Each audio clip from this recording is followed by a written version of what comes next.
Imagine you just started making music. You see all of these legendary producers. They're using top tier equipment like an Akai MPC in a multi-million-dollar studio. Or now you see someone you look up to just using their laptop plugged into a huge speaker setup in a giant studio room. Truthfully, it all looks good. The problem is that a lot of it is not always as it seems. Most of the gear in those videos are now not even in use.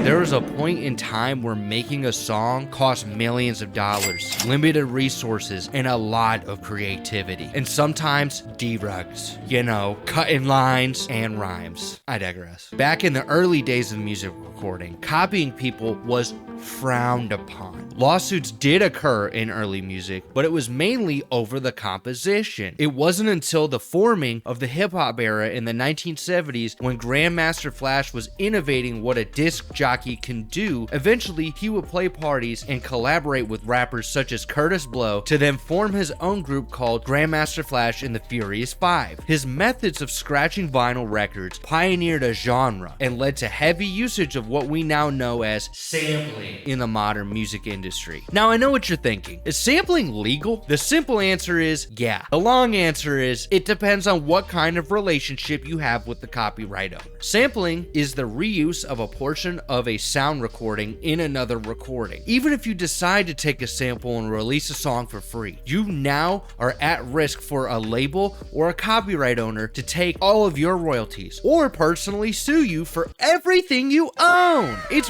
really depends on how you release and register your music. Now you must be wondering, what happens if I just copy the notes and chords of a song and just use different sounds? I won't get caught, right? Actually, you might end up like Juicewrld with one of his biggest songs. This form of copyright is called interpolation. Interpolation refers to using a melody or portions of a melody from a previously recorded song, but re-recording the melody instead of directly sampling it. Interpolation is also legal. It just depends on what kind of relationship you have with the copyright owner. In Juicewrld's case, he ended up having to give 85% of the record's ownership to Sting because he interpolated his song Shape of My Heart on the song Lucid Dreams. They used the main melody without his permission. And you may be wondering, why does this happen in the music industry? Doesn't everybody take inspiration from their favorite artists? Well, they do. The issue is it's not the chord progressions. It's not the key